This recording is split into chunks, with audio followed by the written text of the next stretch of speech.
Hello everyone, welcome to the Living Process podcast video YouTube channel. The next pattern that we have on Pattern of the Day is Housing Hill. Here we are going to talk about how if you have a hilly topography, the typography of houses in the hilly topography, how should you handle this? Every town has places in it which are so central and desirable that at least 30 to 50 households per acre will be living there, higher density than the previous one. But the apartment houses which will reach this density are almost all impersonal. So if you have something, again, if you're having more people live in one place, people want to live in a downtown area, people want to live in a beach area. So it's tempting to just build these ugly boxes that go and you'll see this around seaside places with the hotels that all look the same. You'll see this in Miami, you'll see this in Latin America, you'll see this in Hawaii, lots of places. You'll see it in certain parts of Manhattan.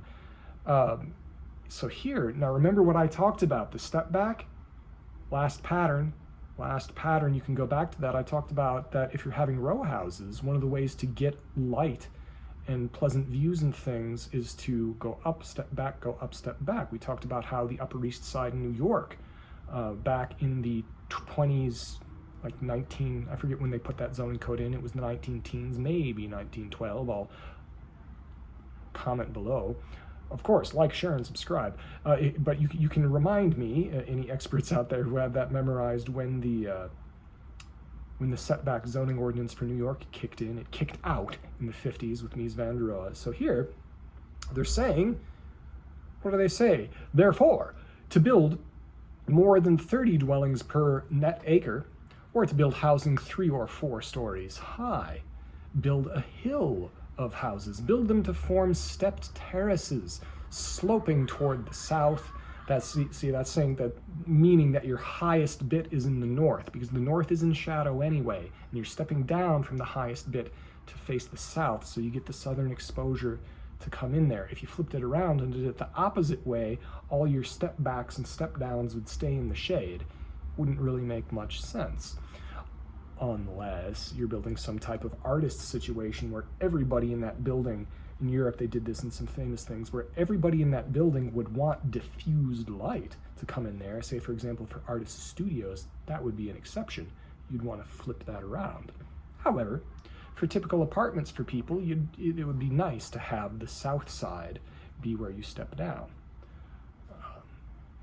And if you're around here, where it gets super hot and baking, interestingly enough, climate has a lot to do with how you shape windows and everything. Around here, what you might want to do is, if you're having these terraces that step down, you would want to have some type of pergola, slats, or louvers, some type of canopy going over the step downs so that it shades it a little bit. You get the light through, but you don't get as much of it, because one of the things that makes the buildings super hot during the day, but also during the night, I've experienced this, you come home, it's cool everywhere else, I live in a south-facing room, and it's nice for the view, but it soaks up heat during the day, it's hot during the day, and it stays hot during the night because everything solid has been sucking up that heat. And then when it gets cool, that heat releases, that part of the house stays warm. How is this solved? Well, you shade everything. That's why in a lot of the older buildings around here, before people got obsessed with air conditioning on cheap electricity, back when people thought that energy didn't matter, which they actually thought in the 50s and 60s, you just had these big plate glass pane windows and like, turn on the air conditioning. Ah, yes, we'll live this way forever. You know, and now we have that electrical grid load problem. But something that's very nice, you can, around here I've noticed, even on the very hot days, when it's shaded, it gets really comfortable. Typically because there's less humidity here. And it's the direct sunlight which makes it baking hot and oppressive.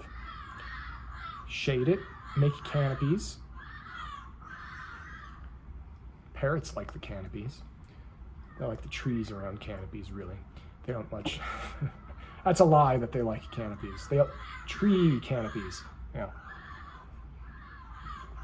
I'm so exhausted today. I'm being rambly. Hopefully it's fun. So, the housing hill is an interesting concept. This is something that I think before pattern language was written, a guy who had what ended up being a weirdly fractious professional relationship with, I said hi to him once at the GSD, Moshe Safdie, whom I think is a very good architect. He's done some nice stuff. He did something called Habitat at a bunch of houses stacked up on each other, which was an experiment which I think still exists in Montreal and it was a housing hill. It was an early example of this context. And here in pattern language, they're kind of trying to take this to the next level. Instead of it being this weird, industrial, funky, aggressive feeling modern thing, can you make a housing hill feel welcoming? Can you make it feel welcoming instead of off-putting, like the way that unnecessarily loud Harleys do, because they tell people that the loudness keeps them safe? A crock of BS. So, but anyways, back in the day, the cops used to, there's still laws on the books that if the police departments wanted to increase revenue by getting tickets, all they have to do is enforce those loud engine laws, and people who ride those loud bikes have lots of money anyway. Love to see that happen. See them get moving violation tickets for having bikes that are that loud. They don't need to be. So, plenty of laws we could enforce. That's one of my favorites. So, having housing hills where you have the houses that are kind of clustered next to each other and step back, this is pretty nice.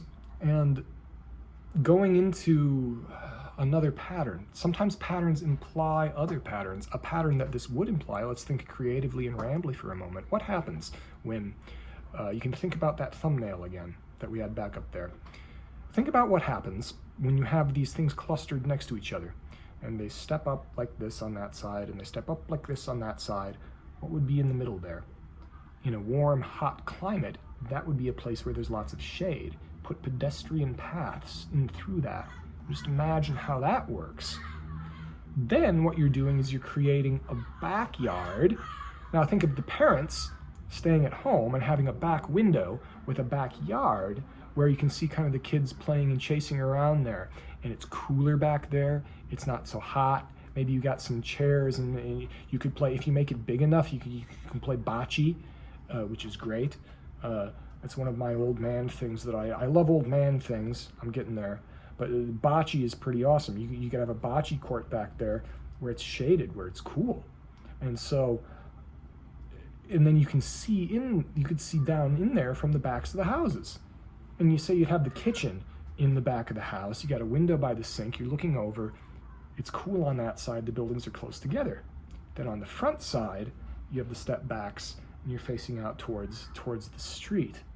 And you can see how this is one of the ways in which good design, you know that you're getting into really the compounding, I hate to call it compounding interest, but the compounding benefits that good design, when you're doing it right, one good thing causes another good thing, causes a better thing, causes another good thing.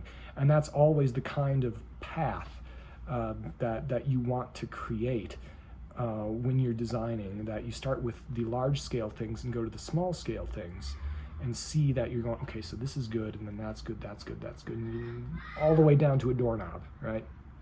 That's the way that I like to do it. But that would be a very nice thing to do. And again, there are reasons that I'm thinking about how houses cluster together, very, very specific professional reasons. So I'm expecting to have be more news coming. I've rambled enough for this, so like, share, and subscribe. Tell your friends, whatever. The next pattern that we have coming up. Oh, I was talking about old people. Oh, my memory was reaching in back when I read this book, when my ex-girlfriend gave it to me. She wasn't my ex-girlfriend then. It was 2004. And she said, happy birthday. Here's pattern language. I said, thank you. So this next one is called Old People Everywhere. That's Old People Everywhere. That's what it's called. Number 40. Coming up next time on Living Process. Thank you for listening.